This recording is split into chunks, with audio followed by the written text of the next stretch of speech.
These three knuckleheads planned to make 830 grand in a month. They were willing to do anything for the dough. This scene was spotted by Wilder and Aurora, who were passing by, so they got a hold of the three guys. They would fork over 830 grand right away if they offed Aurora's husband. Wilder said he had a terminal illness and that he was in pain every single day. He wanted to be done with it already. He wanted the three to sneak into his room at night and bump him off. The catch was they couldn't flip on the lights. The three didn't get it. They asked him what the deal was with no lights. Wilder said he wanted a surprise. Actually, it was because they were supposed to eye someone else. These three goose were stand-up guys. Didn't he want a surprise? All he saw was Bald Head plow into him. Surprise.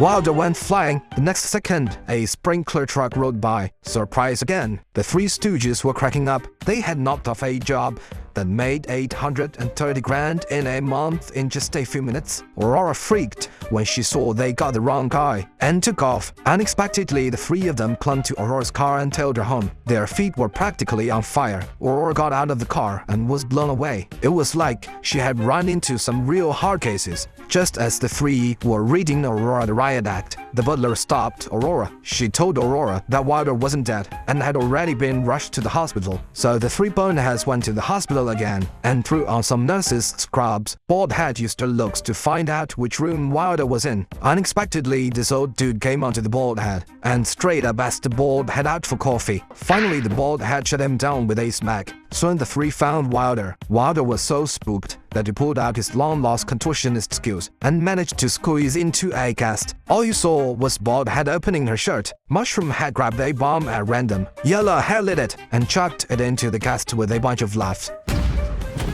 But Wilder only ended up with a black face. Nothing else happened, so Mushroom Head grabbed a pillow again and went right at him. Just then, a bunch of cops barged in. The three dumb shits ran all the way to the roof, yanked on the fire hose, and jumped down like they had a death wish. But the screws on the fire hydrant all snapped. Luckily, the three landed on an awning. There was even some guy on the ground to break their fall. The three got their lives back by the skin of their teeth. Just as they were thanking their lucky stars, they realized that the guy they had landed on was a friend they had adopted as a child. He packed the trio of fools in a heartbeat. They were in the same orphanage growing up. Later, he was adopted by a couple. The man asked them to come home and hang out. They turned down the man's offer because right now the three just wanted to rake in 830,000. All you saw was Mushroom Head pulling out the little cash they had left. The three decided to get into the farming business.